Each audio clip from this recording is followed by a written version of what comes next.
Hi, how are you? Here's another tips and trends for 2025. I have a confession to make. Yes, I was born in the US and then I immigrated to New Zealand in the mid 1990s. I had been involved, excuse me, in childbirth and pregnancy since the early 70s. In fact, I and hundreds of fathers and mothers, just like you, we developed what's now known as the Birthing Better skills. It was originally called the Pink Kit. And in the United States, midwifery was illegal at that point. Women lacked choices. We all went into the hospital. But for my first birth in 1970, we were all taking Lamaze classes. And even though Lamaze and Bradley were popular classes, they were focused on low risk women to achieve three goals: natural birth, pain free labor without medical care.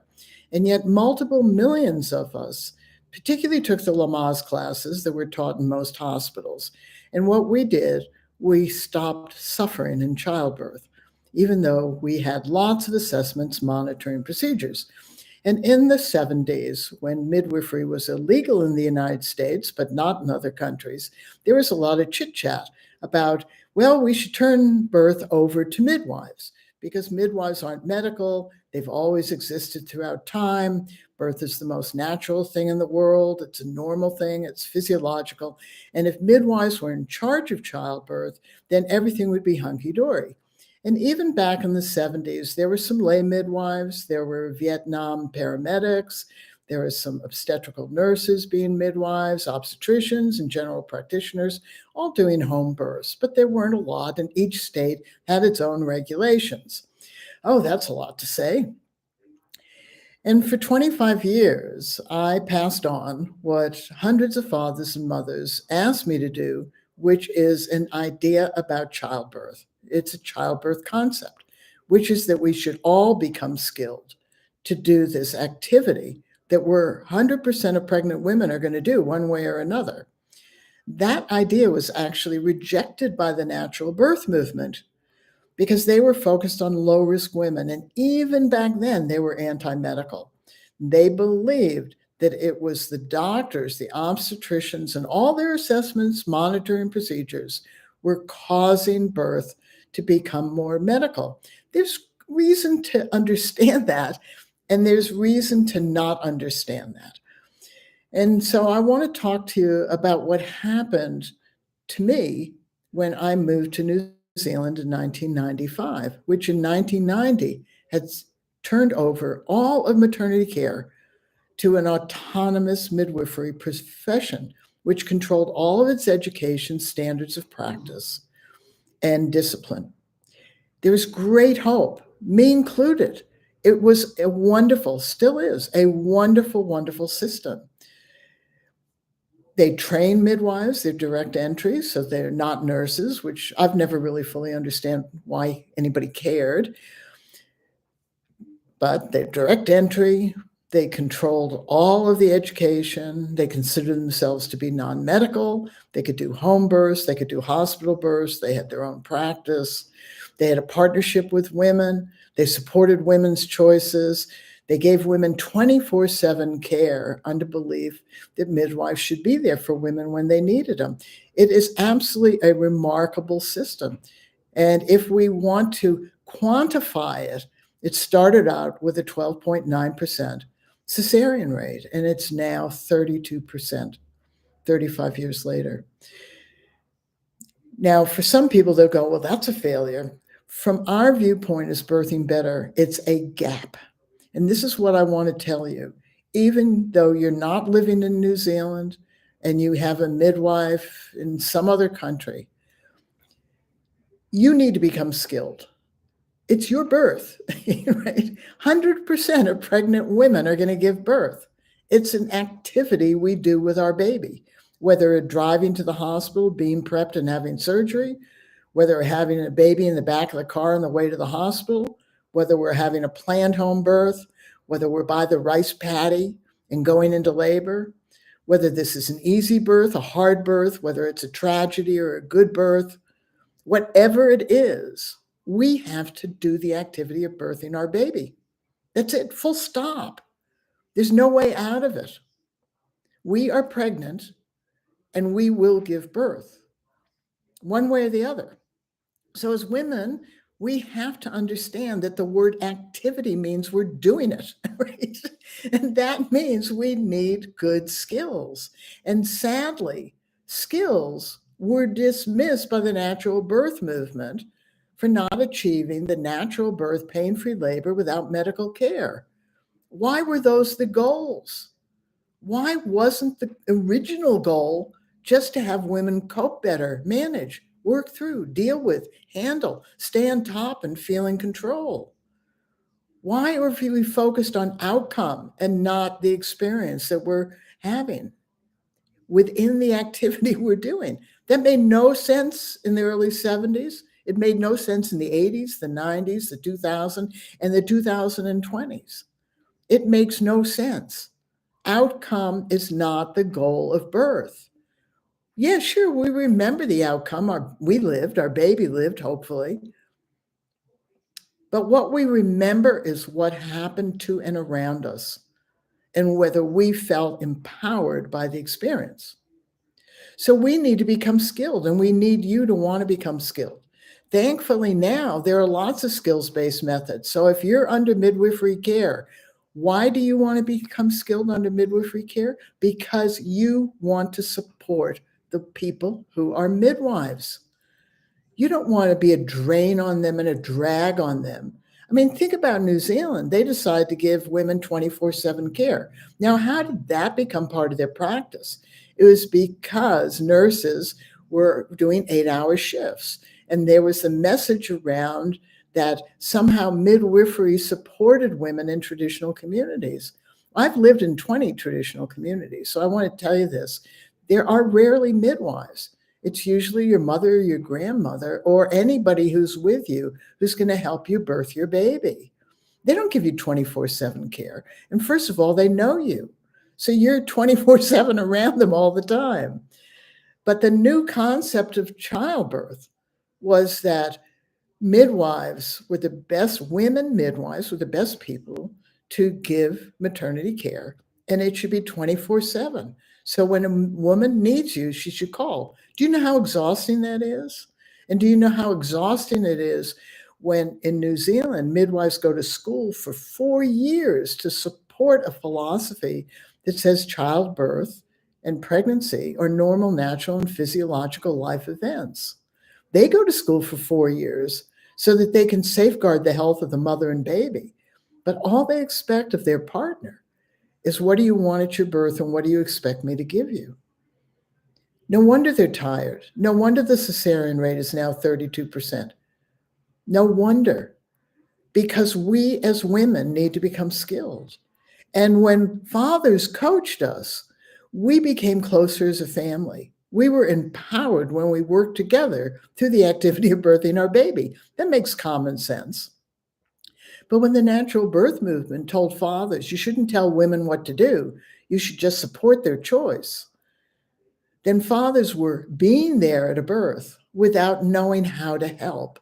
This is not helpful to families. And this is what Birthing Better mothers and fathers who developed all of the skills asked me to carry forward. Now, I don't personally care how you have your baby. I cared about my births, and both of my births occurred in the hospital. One with using Lamaze skills, which I didn't think were very adaptable, adjustable, or sustainable. And my husband didn't feel that they were really enriched skills so he could really help. And the next time, 12 years later, when I gave birth in the hospital, it was to an 8-week premature baby. And I had the ability to use the skills that I and hundreds of fathers and mothers had developed in the hospital. And I was effective in using the skills. And I birthed my son myself with everybody watching me. Why is that possible? Not because I'm an unusual person, because I had skills to work through the activity of birthing my baby moment to moment. It's important for us to have midwives. It is more important that we, as pregnant and birthing mothers and fathers who are family, become skilled to do this Infrequent activity, how often are you going to have a baby? A one-off activity, it's never going to replay itself. It's life transforming, isn't it? You remember your birth story. How do you explain your birth story? I explain my birth story by telling people what skills I used at every moment of that birth, and how I checked myself, and how I made certain I was open and soft inside, and how I hated every single contraction. But I kept working through the activity of birthing my baby, to the point that everybody in the ward came and watched me birth my child myself. This is not remarkable. It's an activity, right? It's infrequent, it's one off. We have to do it. And when we learn skills that we can adjust and adapt and are sustainable, we can work through the activity of birthing our baby. Many of us had cesareans. We loved preparing our body for birth. We loved learning the skills together, and we used them on the way to the hospital. We used them while we were being prepped or waiting, and we used them during the surgery. Why? Because the birth of our baby is important to us, and we use skills.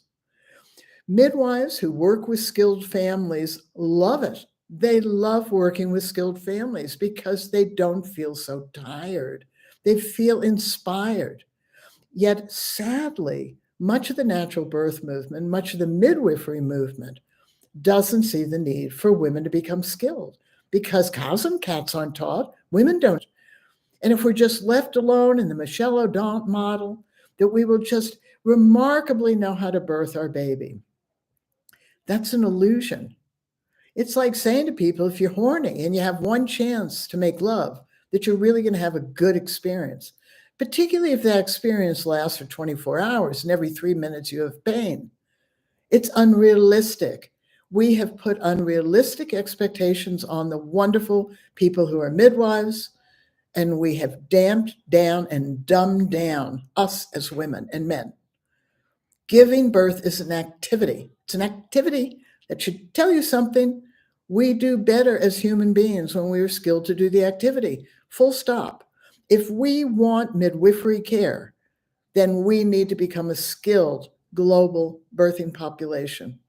I've worked in traditional communities where there are people attending births. They want their families to become skilled because they don't want to be shouldered with the responsibility if there's a problem.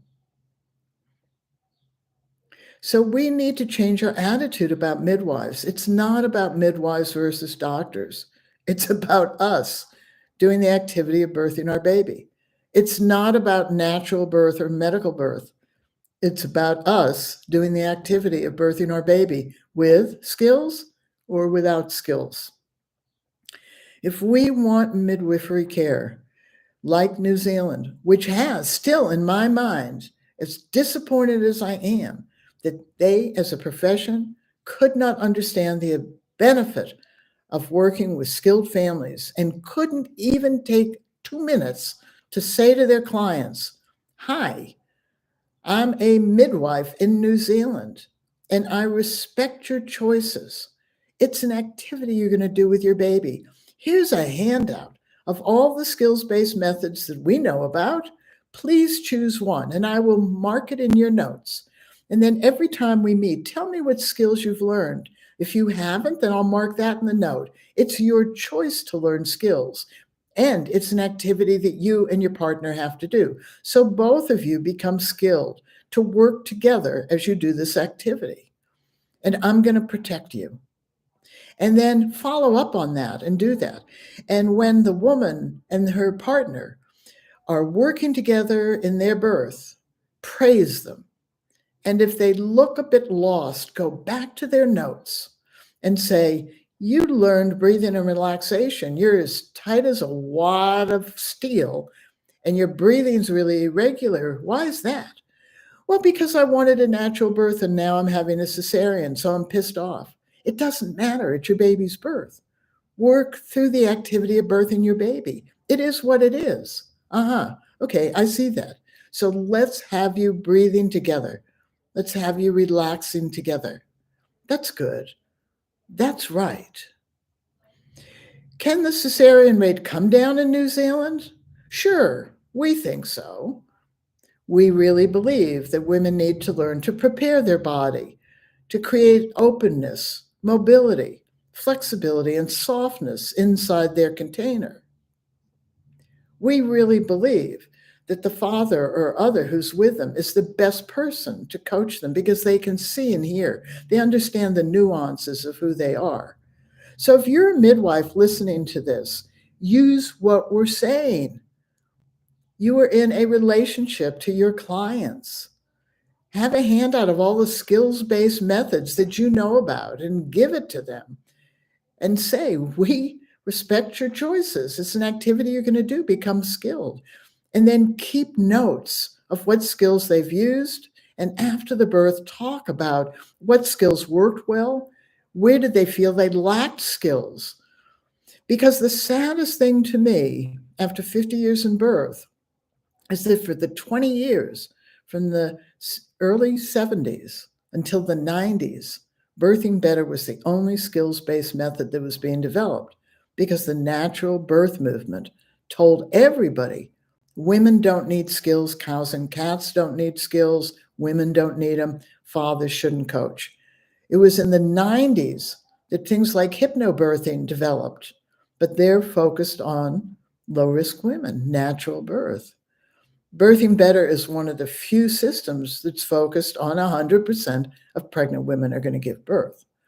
If you're fortunate enough to have a midwife, please support them by becoming skilled and then use your skills. Nobody at a home birth wants a problem. In the 70s and the 80s, 99% of all home births transferred to the hospital because of a failure to progress. That failure to progress has to do with the fact that we have not had skills to create space in our birthing body so that our baby can move through and out our body in a reasonable period of time.